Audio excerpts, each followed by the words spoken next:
Olá, minha querida aluna, meu querido aluno. Continuando aqui os nossos exercícios do módulo 6, do assunto destinação do resultado.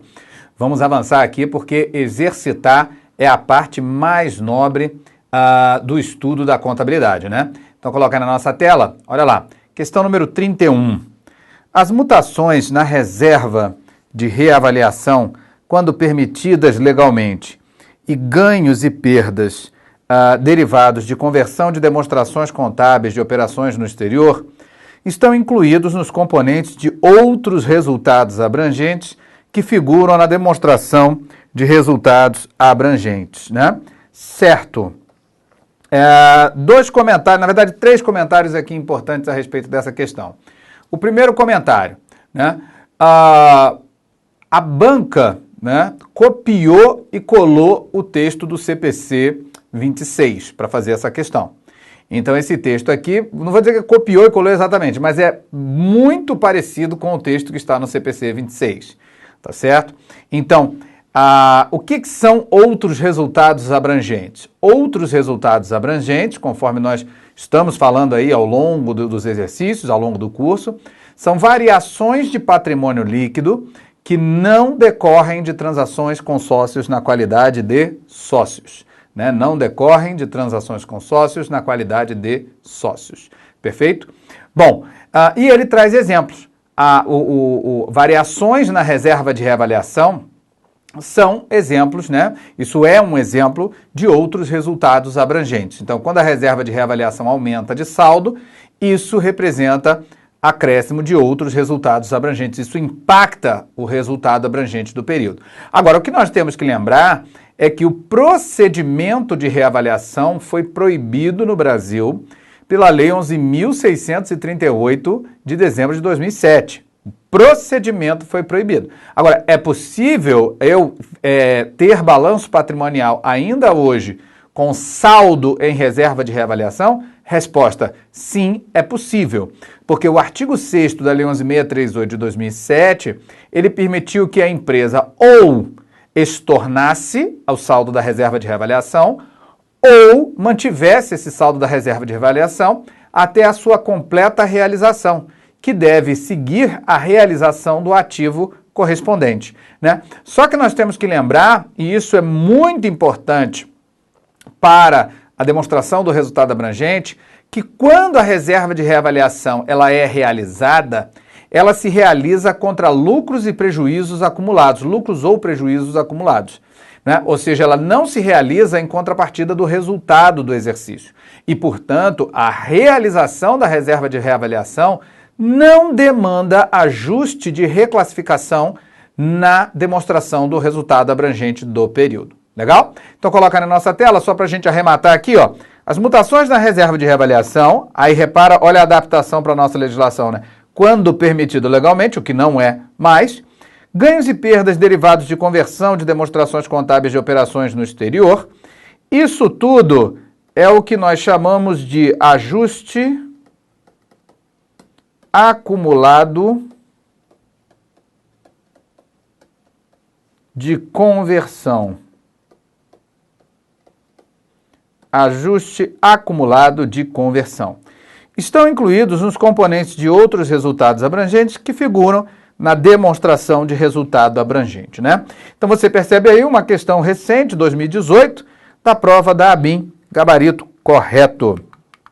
Questão 32, Vamos lá, vamos em frente. Questão muito boa. E ele coloca, a empresa Horus S.A. realizou no exercício de 2017 as operações mostradas a seguir. Capital inicial, perfeito, 10 mil. Acréscimo por ajuste de exercícios anteriores, 500. Distribuição de dividendos, 2 mil.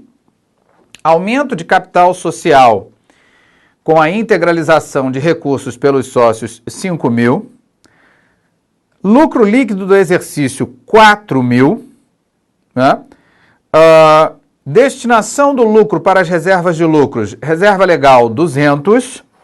Reserva para expansão, 1.300. Observação, letra A. Não havia saldo na conta provisão para o imposto de renda. haja vista que a empresa já havia efetuado o pagamento de imposto de renda no valor de 600. Letra B. O erro que provocou o aumento indevido do resultado foi detectado após o encerramento do período contábil, né? Bom, então, ele está apresentando aqui algumas informações a respeito do patrimônio líquido, enfim, da destinação do resultado. E no final ele coloca duas observações. Uma observação que diz que não havia saldo na conta provisão para imposto de renda, ou seja, no passivo, haja vista que a empresa já havia efetuado o pagamento do imposto de renda no valor de 600. E letra B. O erro que provocou aumento indevido do resultado foi detectado após o encerramento do período contábil. Letra B. A partir dessas operações, julgue os itens 32 e 33 subsecutivos com referência à elaboração da demonstração das mutações do patrimônio líquido, né, a DMPL. Bom, questão 32. As reduções por ajustes dos exercícios anteriores decorrem de efeito de mudança de critério contábil ou de efeitos da aquisição das próprias ações da empresa. Bem, essa afirmativa 32, ela não precisa dos dados, né, que foram informados, né, dos dados que foram dados, dos dados que foram informados anteriormente, né, é uma questão conceitual. Então, as reduções por ajustes dos exercícios anteriores decorrem de efeito de mudança de critério contábil, perfeito, ou de efeitos da aquisição das próprias ações da empresa, errado. Então, o primeiro está certo e o segundo está errado. Então, a questão está errada. Por quê?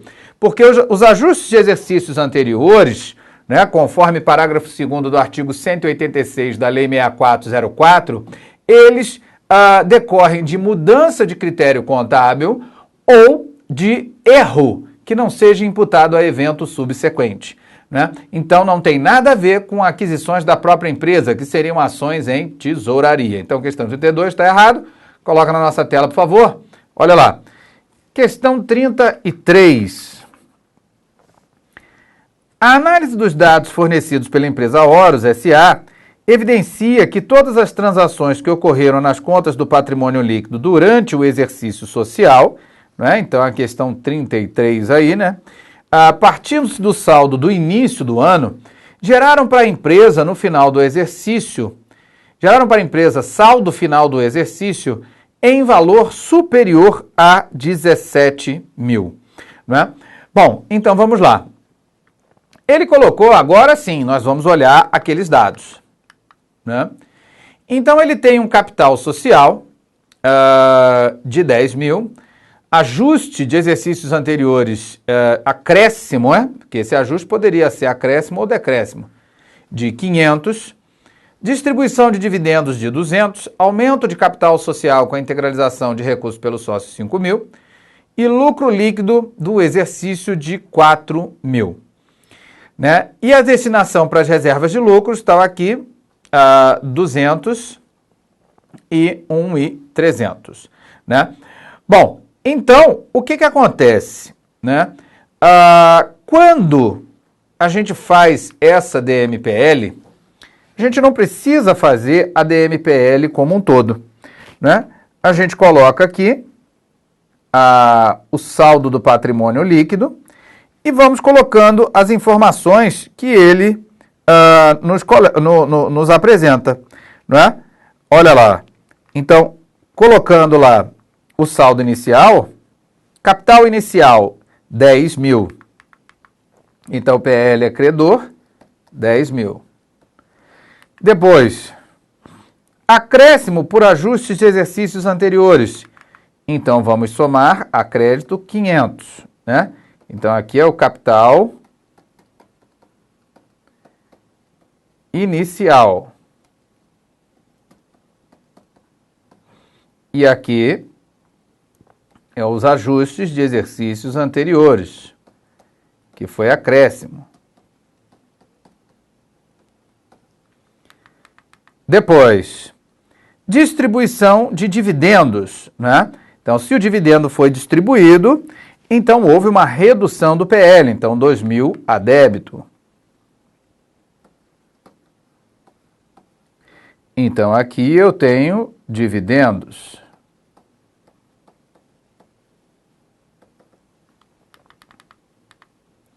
Depois, aumento de capital social com a integralização de recursos pelos sócios. Então, o capital social aumentou, mas aumentou com recursos que vieram de fora do patrimônio líquido. Então, vai aumentar o PL. Então, aumento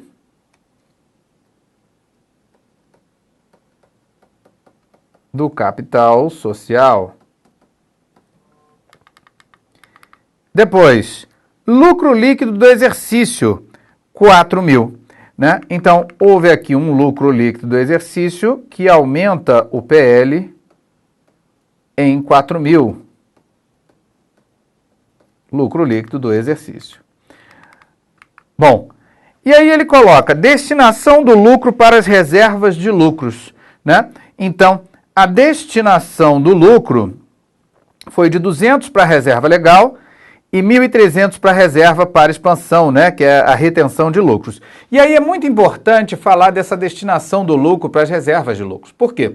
Isso, para fins de mudança do saldo do patrimônio líquido, é irrelevante. É desnecessário computar isso. Por quê? Porque essa destinação do lucro para as reservas de lucro, ela vai provocar uma redução da conta lucros acumulados e um aumento da conta de reservas de lucros. Mas essas duas contas são do patrimônio líquido. Então, a destinação do lucro para as reservas de lucros, ela, ao mesmo tempo, diminui o patrimônio líquido e aumenta o patrimônio líquido, sendo, portanto, neutro para o saldo total do patrimônio líquido. Moral da história, eu não preciso computar na solução da questão essa transação, essa destinação de lucro para as reservas de lucro, porque isso não afeta o saldo global do patrimônio líquido, legal? Coloca aí na nossa tela, por favor. Bom, mas aí ele faz uma observação, na verdade, duas observações, né? A primeira observação, ele coloca lá, não havia saldo na conta provisão para imposto de renda, né?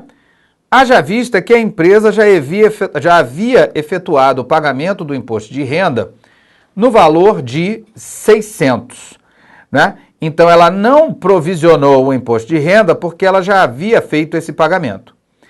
B. O erro que provocou aumento indevido no resultado foi detectado após o encerramento do período. Então, o que ele está apresentando aqui, né, e apresentando de uma maneira que não foi muito feliz, né, é que esse imposto de renda, ele já havia pago, já havia sido pago, né? E o que acontece? Ele fala, não havia saldo da conta provisão para imposto de renda, haja vista que a empresa já havia efetuado o pagamento do imposto de renda no valor de 600. Então, o erro que provocou aumento indevido do resultado foi detectado após o encerramento do período contábil. Ou seja, provocou o aumento indevido do resultado significa que, né, essa despesa de imposto de renda não foi computada para o resultado.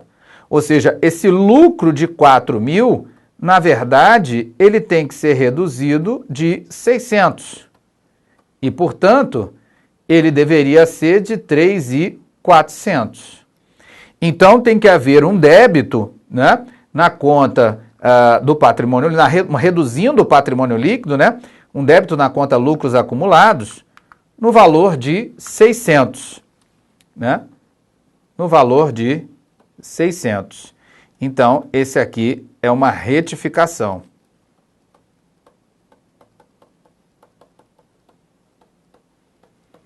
Uma retificação.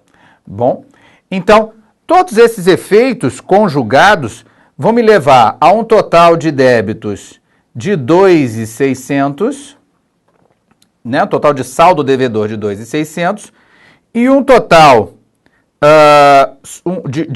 de saldos credores de 15, 10 com 5 dá 15, 19 19.500, né?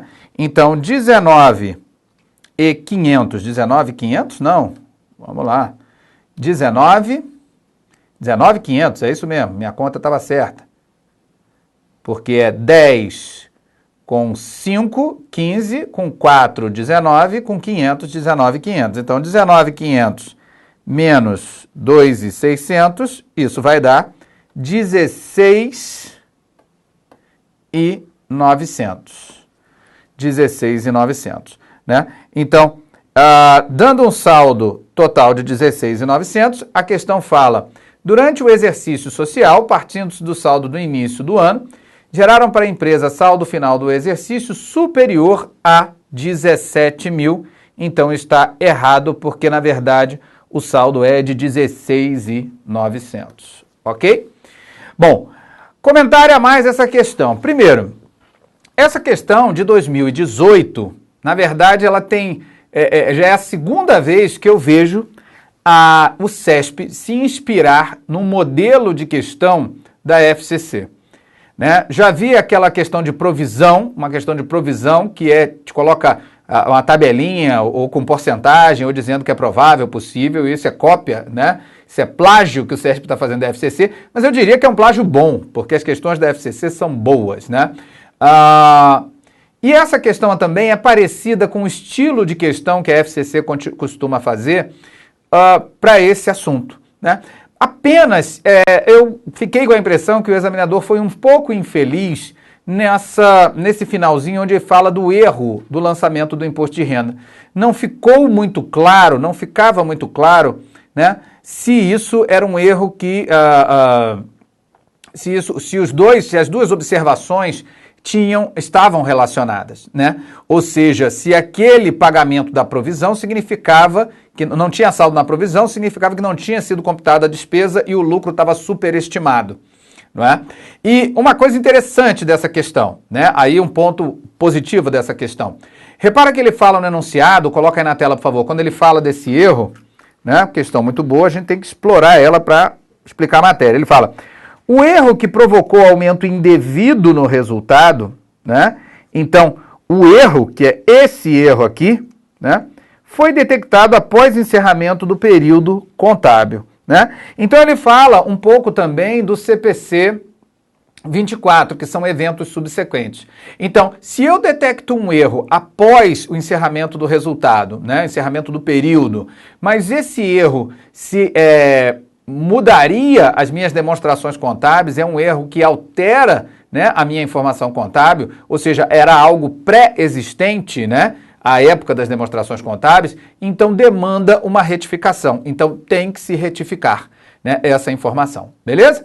Então coloca aí na nossa tela, gabarito errado, o saldo na verdade não era superior e sim inferior a 17.000, somente por causa dessa retificação relativa ao imposto de renda, né? Questão podia trabalhar melhor o enunciado, né? Uma boa margem para anulação, mas, né, a banca tem dessas coisas aí. Agora, um ponto muito importante para eu repisar, né, para eu reforçar, é a destinação para as reservas de lucros. Você percebe que eu não me dei aqui ao trabalho nem de colocar na conta, né, colocar no razonete do patrimônio líquido. Por quê? Porque tendo o forte, né, o conceito forte sobre a destinação, eu sei que a destinação para as reservas de lucros vai ser um lançamento em que debita lucros acumulados, que é do patrimônio líquido, e credita a reserva de lucros, que é também do patrimônio líquido. Então, para o cômputo total, para o saldo total do patrimônio líquido, não interessa, não afeta, né, essa destinação para as reservas de lucro, não impacta o saldo total do patrimônio líquido. Bacana? Beleza? Coloca aí na nossa tela a questão número 34. Então, questão 33, show de bola. Questão muito boa. A gente fica até empolgado, né? Olha lá, questão 34. Também questão muito boa, né? Questões recentes do CESP aí, muito fortes. Olha lá. Na elaboração do balanço patrimonial relativo ao exercício social encerrado em 31 de dezembro de 2017, determinada sociedade anônima adotou os seguintes procedimentos a seguir, né, os seguintes procedimentos a seguir. Bom, vamos ver que procedimentos são esses, né? Então, primeiro, o resultado positivo do período, né? Resultado positivo significa lucro, né? Significa lucro. Foi apresentado em uma conta específica do patrimônio líquido denominada lucros ou prejuízos acumulados. Essa primeira afirmativa, ela é bastante maldosa. Tão maldosa que até podia ser objeto de recurso, né? Mas eu acho com um recurso fraco, porque na verdade ela é maldosa. Ele fala, o resultado positivo do período, o que é o resultado positivo do período? É conhecido também como lucro, né? Foi apresentado em uma conta específica do patrimônio líquido, né? Não é uma conta sintética, uma conta analítica que ele está falando, ou uma conta com nome próprio para esse resultado, denominada lucros ou prejuízos acumulados. Não, se o resultado foi positivo, foi para a conta lucros acumulados. Ah, Egberto, mas se havia prejuízo acumulado, eu não posso presumir isso, né? Não posso presumir que houvesse saldo negativo, ele não me fala nada no enunciado da questão. Então, por isso, essa primeira afirmativa está falsa. 2. Para fins de avaliação contábil, considerou-se o valor justo das matérias-primas como o preço pelo qual esses itens ativos poderiam ter sido vendidos pela empresa na data do balanço. Poderiam ter sido repostos. Né? Então, questão muito boa e que prova que nessa altura ainda do século XXI, né, questão de 2018, recentíssima, né, ler o texto da Lei 6.404/76 ainda é um bom negócio, né, ainda é um excelente negócio. Por quê? Porque você vê aqui, ó, artigo 183 da Lei 6404, valor justo das matérias-primas, né, é o preço pelo qual possam ser repostos mediante compra no mercado. Tá? Então é errada a questão, porque ele fala pelo preço pelo qual possam ser vendidos. Não, é repostos, ou seja, pelo contrário, comprados novamente pela empresa. Quanto ela gastaria para repor aquele estoque de matéria-prima no encerramento, na data do balanço, né? No encerramento do exercício. Então a afirmativa 2 também é falsa. Coloca aí na tela, por favor. Né? Então ela é falsa. 3.